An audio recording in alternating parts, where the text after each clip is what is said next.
How WWE should have booked Braun Strowman versus Shane McMahon. I know what you're going to say before I start this video. They shouldn't have at all. Thank you for watching. No, I'm only joking, but I promise you during this video I'm not going to spend 10 minutes of your time saying about 4 words probably in total, stumbling over and just to say the word stupid, because that's how badly we've seen things booked. This was purposely badly booked on Raw, and WWE could have done such a better job of booking Braun Strowman versus Shane McMahon. Now I know it's not everybody's dream match encounter, but I do believe under WrestleMania, under the right match type, which I think usually involves the toys for Shane McMahon, I think personally you can make a good match and a fun match out of it. But the thing is, for me, the story of what we're seeing so far has been absolutely dreadful, and I do think WWE could fix this, or should have fixed this, because this is how I would have booked it.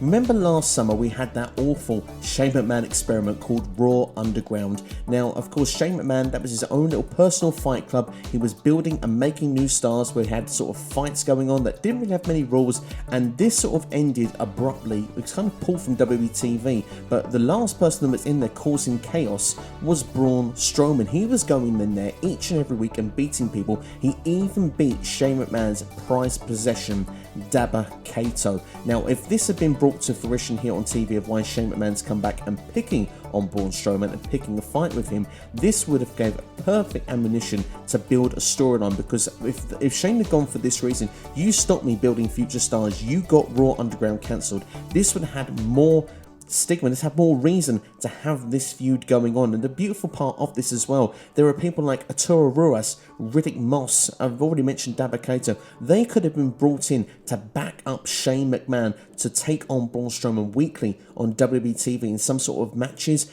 building to WrestleMania, and we could have had, well, no, not a Raw Underground match. Could you imagine the Raymond James Stadium to have, yeah, we're going to have a Raw Underground match. We're not going to do that. We have like a street fight, something that has no rules, because Raw Underground had no rules. So let's have a no holds barred match between these two. Falls count anywhere, however you want to do it. I think that would make a lot of sense and would have been a lot of fun to have built together and seen. I do think if WWE had gone down this avenue, I think people maybe still wouldn't want to see this match as much, but I don't think they would sour on it so much, because I think there's a bit more reasoning with this way of booking it instead of what we're currently seeing on Raw, which in my opinion has been one of the worst storylines I've seen in a very, very long time. And the reason I pick like a street fight or falls count anywhere match, I think it would suit both guys, because Shane, he can do those crazy stunts that he likes to do in those sort of matches, and for Braun as well, he always likes to do crazy stunts. I want to see the monster among men come back, the guy that we saw in 2017 who literally tore the place to shreds. I think that Braun could come back under these circumstances. It's certainly be a lot more fun watching than the Braun we've seen booked over the last year or two. But that's it, it's a quick upload for you here. I'd like to know what your thoughts are with this. Do you think this is a better way to build this storyline, or are you still not overly interested in seeing Braun versus Shane? I'd like to know your feelings in the comments below, and if you have any ideas of how you think this should have been booked, I'd like to hear them. So let me know in the comments below. I look forward, I always encourage people to share their fantasy booking, because I do think it's a fun, creative platform that we can discuss fun ideas together, and it's a great way to just see different opinions as well.